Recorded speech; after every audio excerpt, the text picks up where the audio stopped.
Cowherd is coming up next here on FS1. Let's head over to Colin Cowherd. Colin was on the show today. We're going to talk about the process, and we're going to talk about the Canadian process. Two of them. We'll start with the Raptors. We'll talk about the Sixers. Great show planned for today, and breaking NFL news of note, too. Thanks, Colin. Time for our final topic of the day. Johnny Manziel is expected to throw at the University of San Diego Pro Day this morning, according to our own Bruce Feldman. It will reportedly be the first time NFL teams have seen Johnny throw since he was on the Browns. Shannon, what's your reaction? You think they'll let Colin Kaepernick come down there and throw balls? That's a good question. Oh, probably not. Touche. Throwing the ball is not what concerns these people that would hire Johnny Manziel. That's true. The question is, when the bar sign says open, can he drive past it and not go in?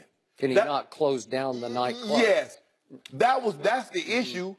Johnny Manziel has gotten no better throwing the football. It's hard for me to see how you get better at something by not doing said thing.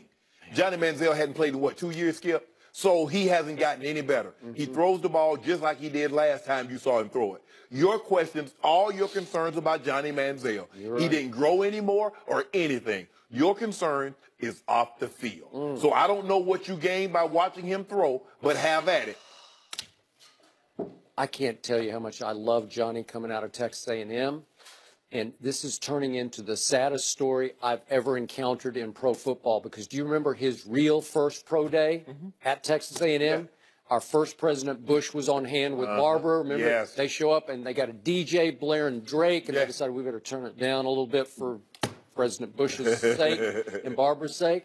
Remember, Johnny wore helmet and pads that day, and he put on a show of shows. And all the ESPN analysts who were skeptical were like, wow, he can really wing it.